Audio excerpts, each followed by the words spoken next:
Bien-aimés dans les Seigneurs, que les Seigneurs vous bénissent richement. Nous avons une très grande actualité ici au Congo, en République démocratique du Congo. C'est le jubilé d'or du tabernacle de Mbuji-Mayi. C'est une église la plus ancienne du message du temps de la fin ici au Congo et qui fête ses 50 ans d'existence et d'autant plus 50 ans du pastorat du révérend pasteur André Vividi Lamoine Manyanga. C'est pourquoi nous venons aussi pour souhaiter de joyeux anniversaires pour ce grand jubilé d'or. C'est une église très remarquable et une église qui est très pilote ici en République démocratique du Congo. Premièrement, l'église, c'est une église qui a la présence de Dieu dans cette église. C'est une église qui a produit des serviteurs de Dieu qui sont partout dans le monde entier. C'est une église qui a produit des chantres, des musiciens et qui sont remarquables et qui chantent de belles cantiques.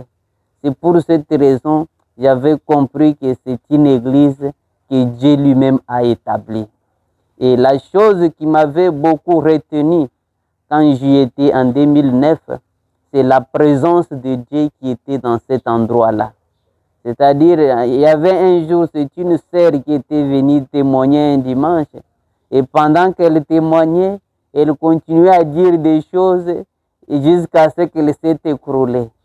Et un message est sorti que quand elle témoignait là, elle commençait à dire des choses mauvaises, des choses trompeuses. C'est ce qui m'avait retenu que ça, c'est une église. Quand Dieu a sa présence dans un endroit, ce n'est pas un endroit où les gens doivent venir en train de mentir, en train de faire des histoires, même les impudiques, ils viennent, ils montent à la chair, mais l'Esprit de Dieu ne peut pas être capable de déchiffrer que telle et telle personne est mauvaise. Sur ces points-là, j'avais beaucoup félicité l'Église pour dire que non, il y a un grand travail qui s'abat dans cet endroit-là. Donc la présence de Dieu dans une église, c'est ça d'abord les significations qui montrent que cette église-là est choisie par Dieu lui-même. Et une autre chose, c'est le ministère remarquable du révérend André Vividi là. C'est un grand docteur, il enseigne la parole de Dieu très équilibrée. Et une personne qui est ouverte parce qu'il a soutenu les siens. Tous ceux qui sont sortis de lui et qui sont partis ailleurs, nous voyons la manière dont il les a boostés pour les soutenir. Et aujourd'hui, il totalise 50 ans de pastorat. Ce n'est pas moindre chose. Je ne connais pas dans ces pays l'un des anciens qui a déjà totalisé 50 ans de pastorat. Nous devons être sincères quant à ça. Mais faire 50 ans de pastorat, depuis qu'il a commencé avec l'église et Dieu l'a gardé, c'est une personne remarquable.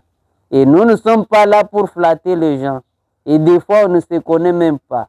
Mais nous devons nous dire la vérité. C'est le seul pasteur, à ce que je connaisse, sur les 3 points que le frère Branham a dit qu'un serviteur de Dieu doit faire attention, sur les femmes, sur l'argent, sur la popularité. En tout cas, il n'y a pas quelque chose à les condamner.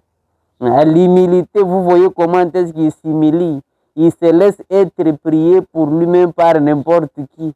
Il s'humilie pour que les gens prient pour lui.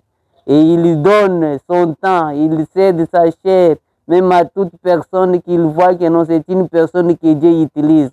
Sur ce point-là, nous les souhaitons d'abord son joyeux anniversaire et son jubilé d'or de cette grande église du message qui est le berceau et la maternité des ministères et des dons dans le monde du message du temps de la fin. Que le Seigneur vous bénisse richement.